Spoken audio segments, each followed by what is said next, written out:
Happy New Year, everybody. Hope you had a wonderful celebration.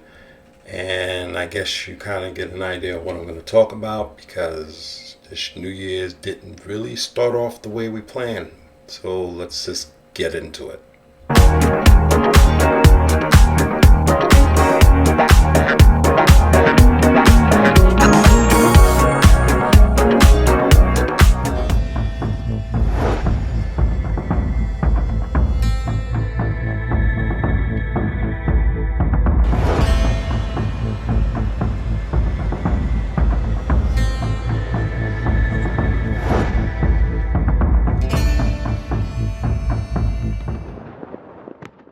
5 people were killed across Germany in accidents involving fireworks as riots in Berlin led to over 400 arrests in a night of chaos celebrating the start of the new year.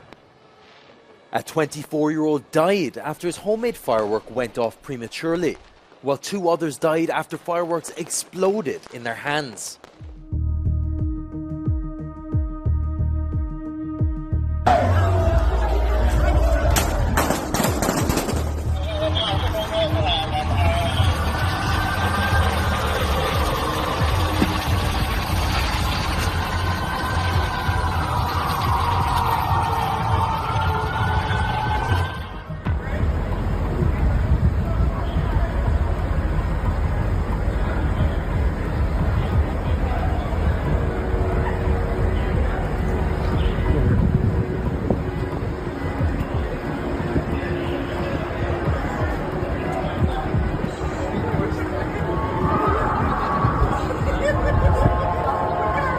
Investigators in Las Vegas, Nevada, are working to determine how a rented Tesla Cybertruck exploded outside the Trump International Hotel Wednesday morning.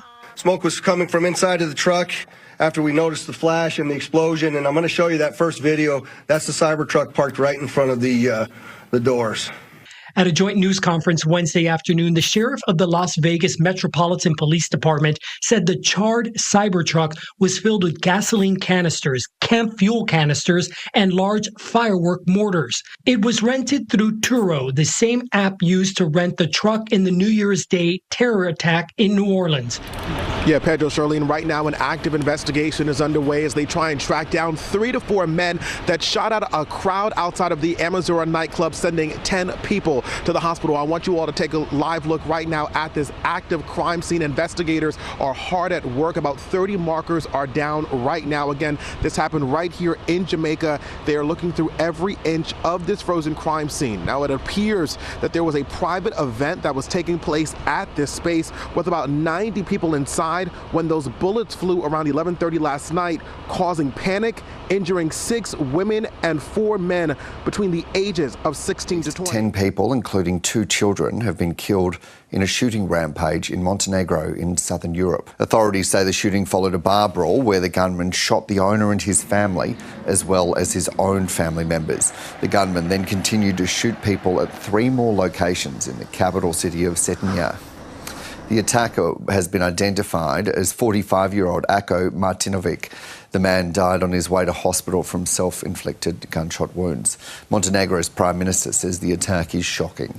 Okay, we basically started this New Year's off on a pretty bad foot. We had a terrorist attack, we had a car bombing, we had mass shootings, and these were in places, some may say, we didn't expect this to happen. We kind of expect this to happen, and there are some places we didn't expect this to happen. But basically what I'm trying to get at is this video is going to be about travel safety, how to stay safe overseas. And things can happen wherever you go, regardless of, well, it never happened to me when I went to this place. Well, it'll never happen to you yet. You never know when these things can happen. Montenegro, for one example, the last video clip. That place is a very, very quiet country. They don't get that type of violence ever. And they just had a mass shooting. 10 people, including 2 kids, deleted. That's something that's unheard of over there. It's extremely shocking, to hear that. in that country. So you as a traveler have to be aware of these dangers, and this is what we're going to talk about in this video. We're going to talk about how to be safe when you're going overseas and the steps you need to take to ensure that you're going to be safe. Now, these tips are basically some of the stuff that I used from the Army when you're traveling. So just heed to these things and apply it to your travel plans. First thing I do is I do a lot of research. I research the country, the city that I'm going to see what's been going on. I usually hit places like Al Jazeera, BBC News, Sky News to see what's going on. What's been going on the last couple of months, couple of weeks. Also look at the local newspaper that's in that city to see, what type of events has been going on, so I get an idea of what the crime situation is, what the political situation is, just to make sure there's not any riots or protests going on in that country, so I can stay away from those dangers. That's part of my planning schedule. Also, what I do is I enroll in a program by the State Department called the STEP program, which is the Smart Travelers Enrollment Program. This program, free of charge. I'll throw the link in the description box. Basically, what this program does, you fill out a form of your travel, when you're gonna travel, and they will email or text you information about anything that's going to be going on in that country or that city that you're going to. So it's a great tool to use. I've used it before. I highly recommend people enroll in this program just before you go on your vacation, so you'll be up to date and you have a contact to the consulate that's in your area. So that way, if you need it, you'll always have it on your phone. The next thing I do is I prepare. I start prepping up documents. The documents I usually prep up: vaccinations, my flight itinerary, hotel itinerary, copies of my passport, copies of my visa, consulate information, even like maps, a digital map of where my hotel's at, and where it is in conjunction to hospitals, police stations, the phone numbers of those facilities. You want to have all that stuff just in case an emergency happens. You know where to go, you know how to contact them, all that other stuff. That is part of my plan. I usually have it as hard copies and or a digitized copy. And if you're going to digitize all that stuff, since some of that stuff is sensitive information, I highly recommend that you get a encrypted thumb drive. You can get those from Amazon.